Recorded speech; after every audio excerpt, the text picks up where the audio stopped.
This is E&P Reports from Editor and Publisher Magazine, the authoritative voice of news media since 1884, serving newspapers, broadcasts, digital, and all multimedia news publishing. And greetings once again. I am Mike Blinder, the publisher of E&P Magazine. Housekeeping, as always, we urge you to follow us on whatever podcast platform you enjoy. If you're watching me on our YouTube channel, please hit the subscribe button below me, smash the bell to the right, and you'll get an update each and every time we upload a new episode of E&P Reports. We're going to be talking again about non-profit journalism on this episode. We have an old friend that's been on this program before, Elizabeth Hansen Shapiro. Elizabeth, you are CEO and co-founder of the National Trust for Local News, Senior Research Fellow at the Tower Center of Digital Journalism. Am I forgetting any other background on you? Anything else? Do you play golf? Mother to too many teenagers. That's the other big. So you get the eye rolling like I do too. Exactly. I have a 19-year-old. They're always smarter than you. Then somehow you get smarter when they turn 23. I don't know why, but that's what I've been told. Bill Patterson, you're an old friend, but you've never been on the program. You're the publisher at the Denton Media Company. That's the official name, correct, sir? That's correct, Mike. Absolutely. Many people know you as the Denton Record Chronicle. Your family's had the paper for a long time.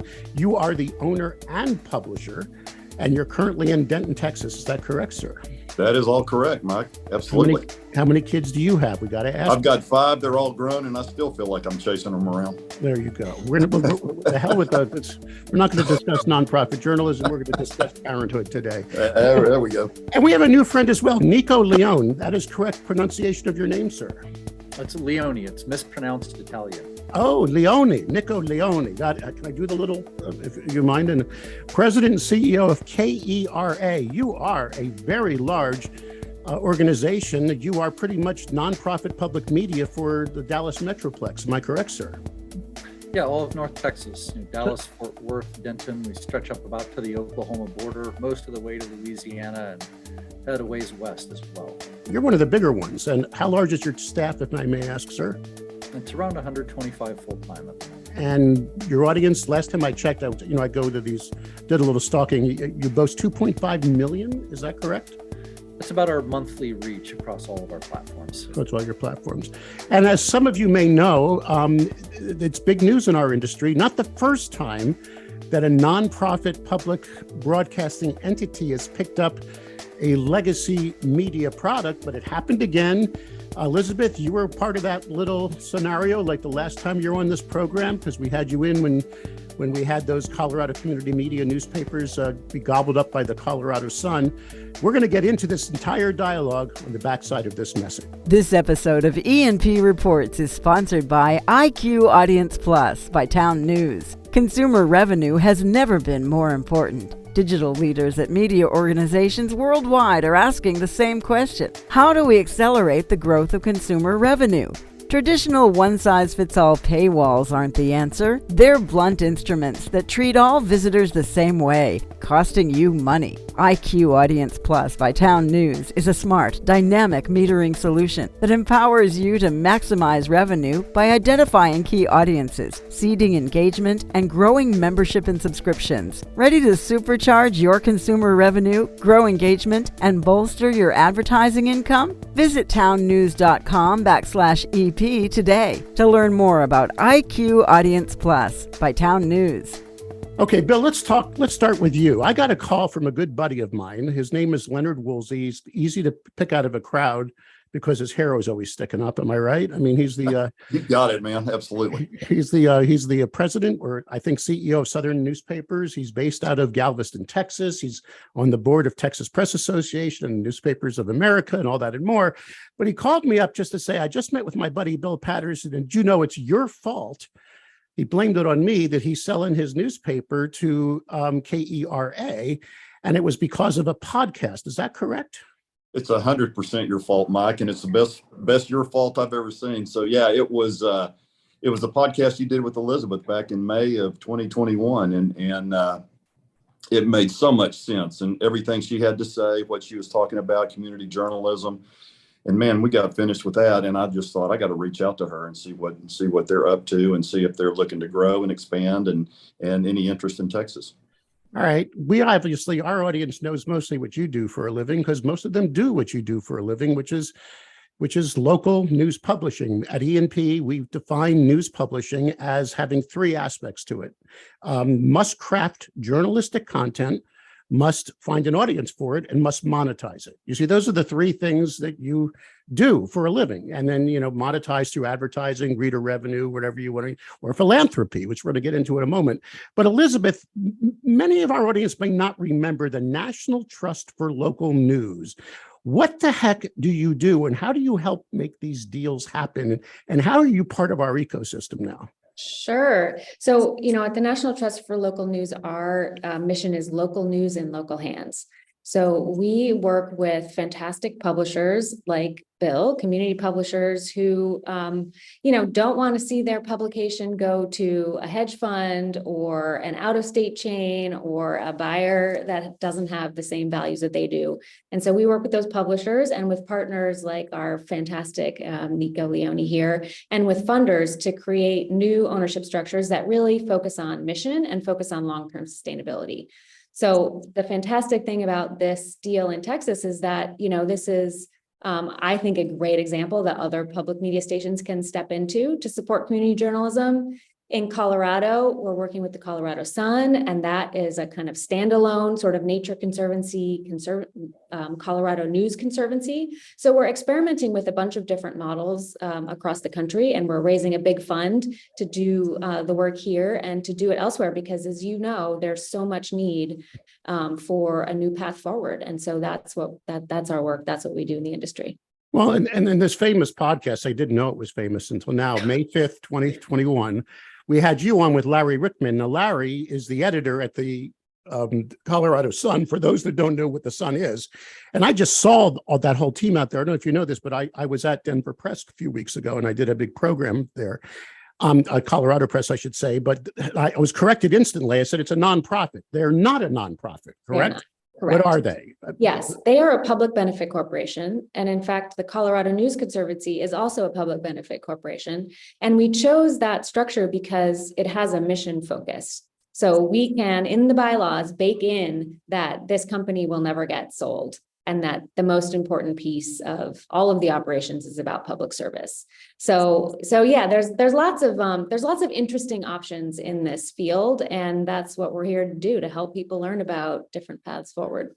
But one of the things Larry said in that, because we're about to flip that letter, Vanna, and chat here with Nico in a second. One of the things that Larry said is you helped bring the deal together, not just by being a, hey, howdy, let's get these guys talking. You brought the financial deal together, correct? I mean, you made it easy for this public apples, tomatoes, whatever, this entity to pick up 15 local community newspapers and do it in a way where it was financially feasible, correct? Exactly. So, the other big piece of what we do is bringing funders to the table and raising funding. And so, we did it for the Colorado News Conservancy. This project in Texas is a big part of our community journalism fund, which is a fund that we're raising for projects in Texas and around the country. And so, yes, it's bringing people to the table. It's creating these new ownership structures, and it's helping everybody raise the resources to do this, because, national funders are interested in this, local funders are interested in this. And a lot of what is required is literally just bringing people to the table to realize, what a new future looks like. Now, Nico, your organization, KERA, has already done some expansion, right? You did a deal with the Fort Worth Report, a digital media startup, and then you actually took over a classical radio station as well. So you've been in the growth mode. Am I correct, Nico? Yeah, that's correct. Each of the structures of those are slightly different. So our work with the Fort Worth Report, it's a collaboration that's, we're helping them in startup phase of putting more journalists on the ground in Fort Worth. They're helping feed some of our platforms and helping balance out our coverage across the entire metro. And with WRR, the commercial classical station owned by the city of Dallas, we're taking management over at the end of the year and converting it to a non-commercial station. But you didn't have a sign out front saying, hey, we're looking to buy a newspaper, right? Was this on your radar? I mean, how did this how did you become aware that the newspaper could be acquired, folded in, whatever you want to call it? And how was the deal brought to you, may I ask? No. Sorry. I mean, sometimes life just works in funny ways. You know, as Elizabeth and the folks at the National Trust were thinking about their next transaction actions after the Colorado Sun, they had their eye on public media, kind of looking around the country and thinking about public media. You know, when they say local news in local hands, one of the great things about public media is we've got a lot of local stations across the country. So it was a structure they wanted to explore for a deal. About the same time that Bill reached out to Elizabeth after seeing the podcast, a mutual friend connected us and just suggested that as they're thinking about public media, you know, there's some interesting things happening in Texas, collaboratively in a number of different places, and introduced us. The funny thing, I think, for me and for Bill as well, is what Elizabeth didn't know is that Bill and his family and the Denton Record Chronicle and KERA have deep history. The Denton Record Chronicle is actually printed on a brick out in front of our building from our last capital campaign 30 years ago. Wow. You know, Bill and his family have been involved with our board. 20% of our board of directors are actually from Denton County, and that's a requirement of our bylaws. So on one hand, it was totally happenstance. On the other hand, that led us to a transaction that's built on decades of relationship and trust between our organizations. Sometimes it just works out that way. Not to put words in your mouth, but you weren't picking up a print operation that was becoming the ugly stepchild of some hedge fund in New York. You knew the heritage of this newspaper. You knew its commitment to the community.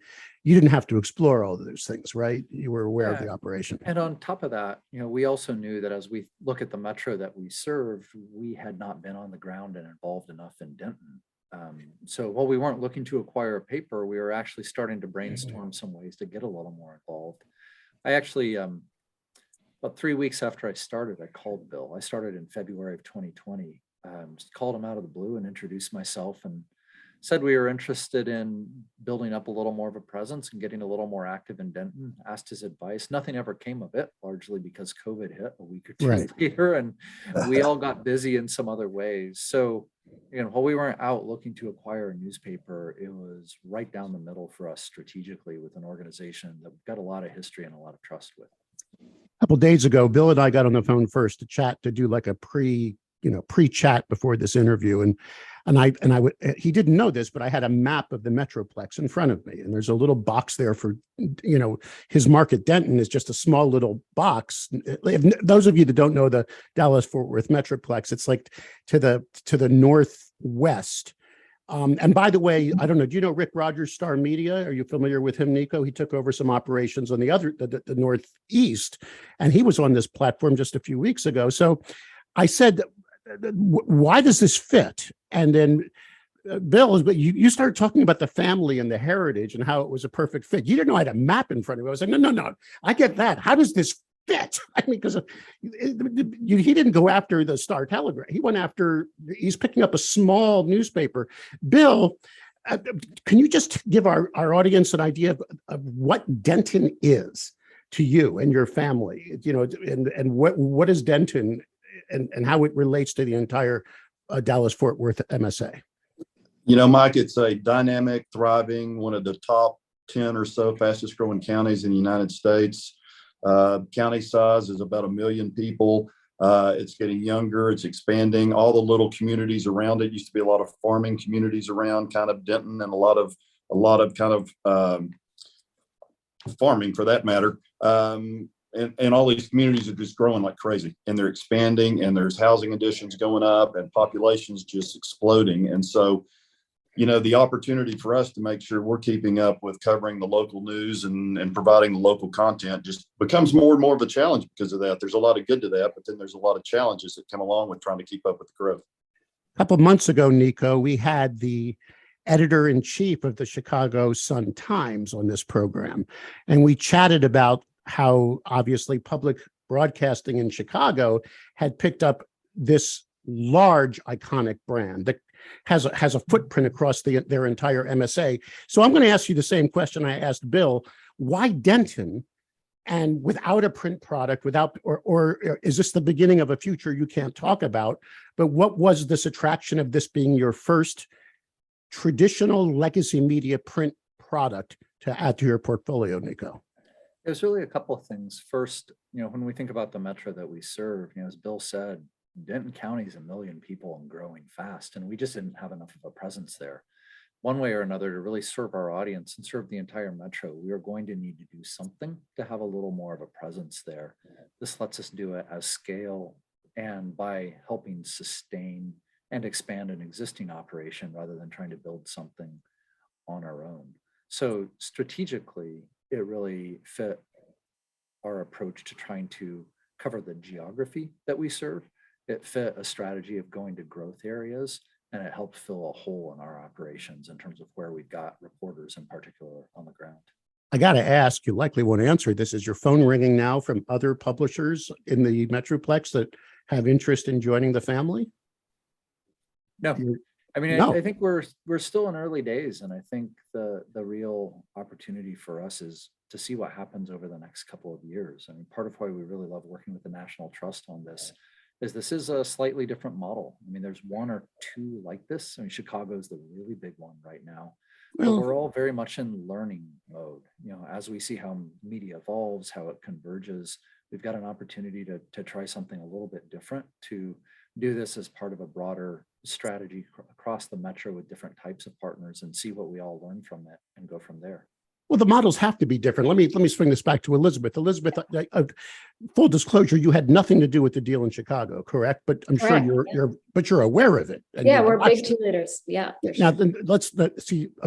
I know about the deal in Rochester, New York. The Alternative Weekly is now folded into the public broadcast. And keep in mind, Nico, an Alternative Weekly is a very far left, alternative publication. The Chicago Sun-Times was my client for 10 years. I worked with them on digital transformation. I trained their sales force. I was there back in the good old days, Siskel and Ebert, with that kind of stuff. And let me tell you, that was a beer drinking bowler tabloid that was not the same audience as public radio, public television. Do you follow?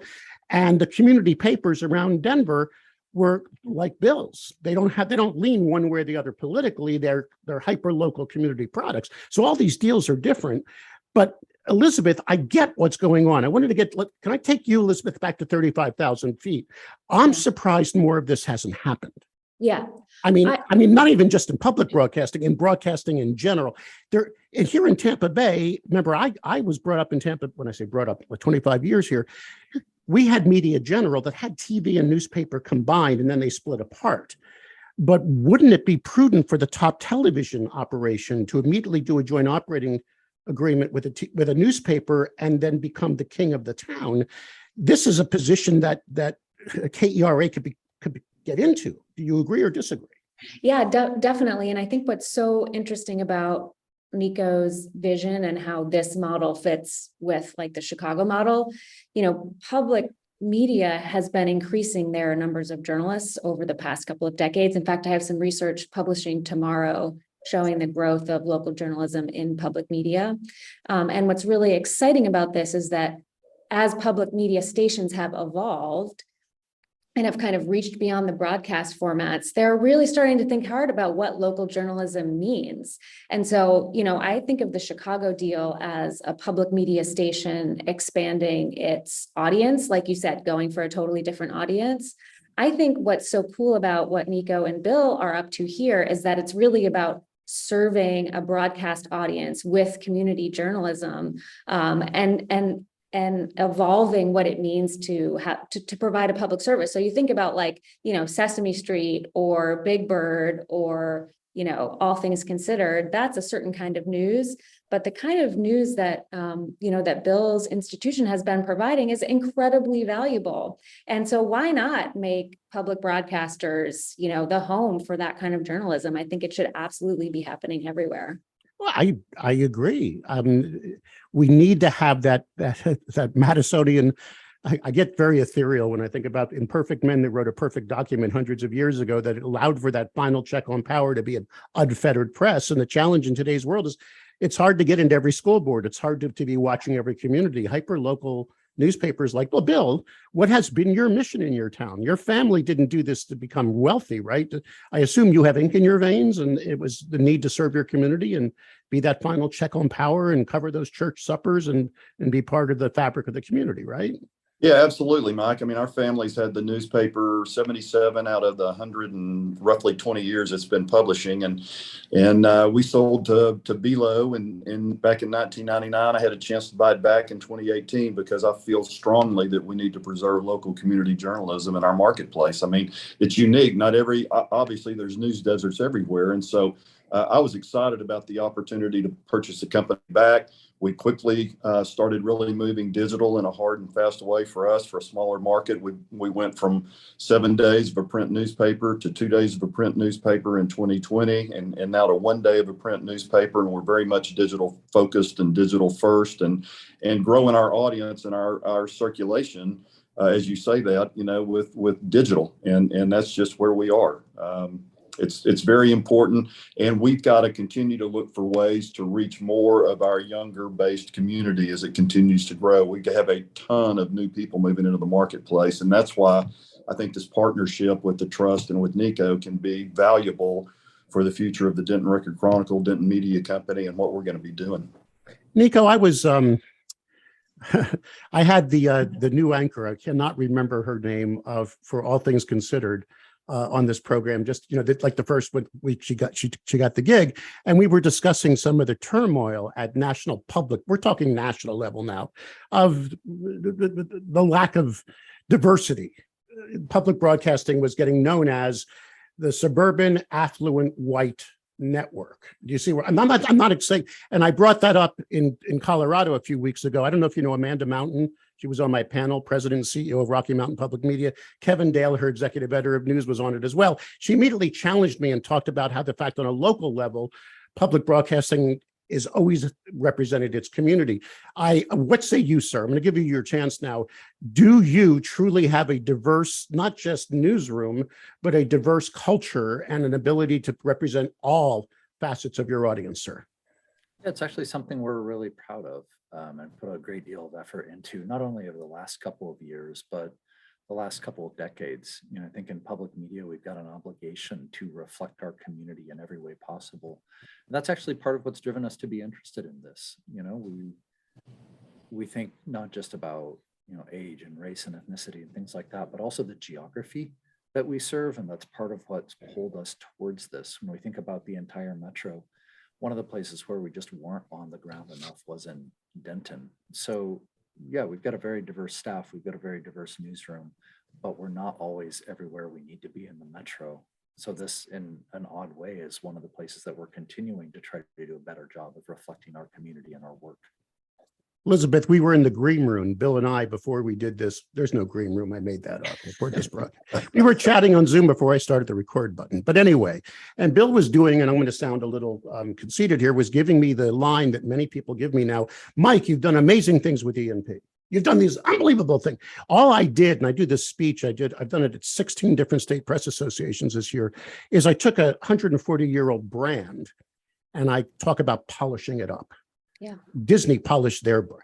I think public broadcasting has done an amazing job over the decades, being more than just Julia Child. You know what I mean? Of growing and evolving with their running. And I'm a big fan of public broadcasting, but I'm going to now say something that I said in Colorado. I think our industry, because remember, I'm in the news publishing industry, sucks and it always has at showing the value of its audience to its audience. In other words, we got fat and lazy for so many decades. We just assumed everybody knew how great we were. And now, yeah, I see, I'm putting words in your mouth, but I want you to take it to the next level. Here I am teeing up the question. Is this just not a way to help the brands come together and be ready for the next 20 years? And that's what I'm at. Do you see, is this beyond just saying, well, I'm taking something that has a broadcast license and this kind of audience, and I have this as hyper, do you see this on a higher level? Yeah, Mike, you have totally cracked the code here. I think reaching audiences with brands that they love and that they can connect to and that can speak to them is absolutely a core piece of this strategy. And I think you're right. I mean, the news business and frankly, also local stations have at times done a pretty poor job of buffing up their brands, but it's absolutely possible. And I think, these two gentlemen here are going to show how it's done. And I think at a wider level, part of what we do at the Trust is advocate for community journalism and say, these are fantastic brands. People should want them and people should value these audiences because the content is amazing and the service is amazing. And there is a future here. This is not a quote unquote, dead industry. I looked into this very camera about a year ago and screamed to Ken Doctor. We were talking about his new, I don't know if you know Ken from Neiman, he started his whole new startup. And I said, why didn't you do that in an existing brand? He said, no, I wanted to do new culture. And I'm like, no, these brands have value. They're 100 years old. They deserve to be polished. But now I'm going to go to the next thing. And I'm going to put you on the spot here, Nico. This is your gotcha question, okay? And you can shut down your camera and walk away if you want. But here comes the gotcha question. And I'd like you to step in as well, Elizabeth. Bill, you can hum to yourself, but I'd like to hear your thoughts as well. So I'm in Denver and I'm hosting this luncheon, about 150 in the audience. And it's all about nonprofit journalism and how it's the future. And they're talking, not only did we discuss the Colorado Sun and its partnership and all that, we also, which is not nonprofit, I know, Elizabeth, whatever it is you call it, this, entity, but we just started discussing the Aurora Sentinel. Are you familiar with what's going on there? And we had the gentleman from there, Joaquin, who's doing the Green Bay Packers model, where he's going to actually sell shares of the Aurora Continent Sentinel. He turned it into a nonprofit entity that just happened, and they're going to sell shares to the community. Now, I'm going to pause on that. They call that the Green Bay Packers model because Green Bay Packers has done that as well. These shares mean nothing. You don't vote. They don't really have value. You can't say, but I equated it to my days when I was a disc jockey in Maine. And I had this very popular morning show on AM radio. By the way, Nico, you're a little young. AM radio was an actual band that people listened to years ago. But I was the #1 fundraiser for public television. They used to bring me in to have the DJ in front of the camera. And I would love to sell. The phones were behind me. And we'd have that break in McNeil Lair. And I would get those phones behind me to ring through guilt. You see what I would do? What would it be like if Sesame Street was not part of your world? Where else are you going to find in-depth news coverage? We don't get one dime from your cable company. Come on, I'd look the camera in the eye, do one-to-one. And they got the mug. In other words, they call in. I remember I wrote a book on sales. Sales is created by, it's called the solution-based sales process. You create fear of loss, and thus you solve the problem. So that's all I was doing. I was selling to the camera. So Nico, isn't that what this is all about? You're just better at selling? I mean, going nonprofit simply means that you will now be better at positioning the value of the news to the community and do it through funding, as opposed, yell at me now, Nico, because what they did at the panel was, no, we really show our value to our audience, but isn't it the same thing?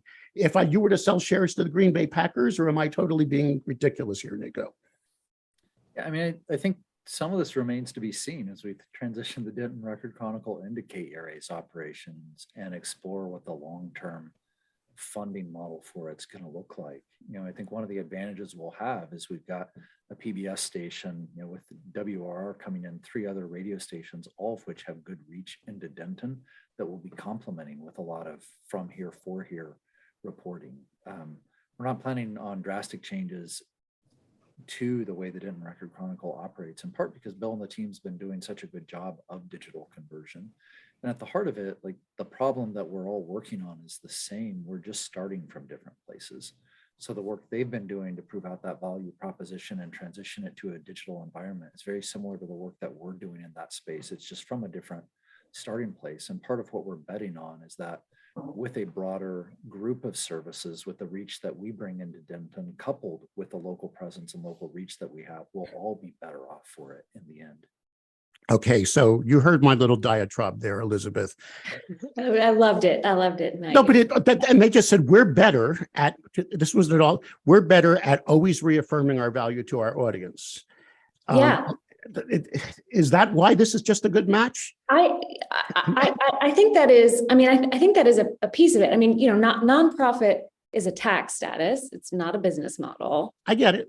The core of all of this, and I think of sustainability in news, is a high quality value proposition to your audience. And part of that is absolutely the brand and selling the brand. And I think the incredible thing about public broadcasting, as you were part of, is that, you know, public broadcasters have to go to their audience and make the case over and over and over again for why they're important and why they should be supported. Many newspapers are going to have to learn that, I think, in order to stay in business. And that's, you know, what we are here to help catalyze. But I think you've really got it. It's a different kind of relationship that you have to have with your audience when you're asking for support.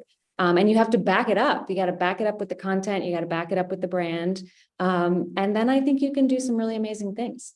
Well, I remember the community papers in Portland, Oregon, Pamplin Media, I was trying to remember the name. They published all their papers, all 15 or 20 of them, with blank front pages one day, just to prove the point. What if we weren't here? Yeah. I mean, by the way, ladies and gentlemen, E&P will be selling shares. No, I'm just kidding. We won't be doing that. But it's mind-boggling how simple this turns out to be. That this could be a way to have sustainable local journalism simply by changing the perception of where the news is created, but it really doesn't change. Bill, your newsroom is still going to churn out the quality content you've always did, right? But maybe a little less stress, knowing you have a bigger machine behind you, correct? You're staying there. Am I right, sir? Oh, yeah, absolutely. And I think, Nico and I have talked quite a bit about opportunities that we can share in projects and look at some key things where we can have both of our news staff share in content and produce some really neat stuff on some special projects. Our staff is extremely excited about this opportunity. They're excited about a different business model. They're excited about, as am I, because I think, to your point, some of us in the traditional newspaper business are more worried that we're not having papers to throw on the front yard anymore than the fact that we have more audience than we ever have before, and we don't toot our horn enough about that. And a lot of it's digital now, and that's just what we need to embrace and join into and make success with.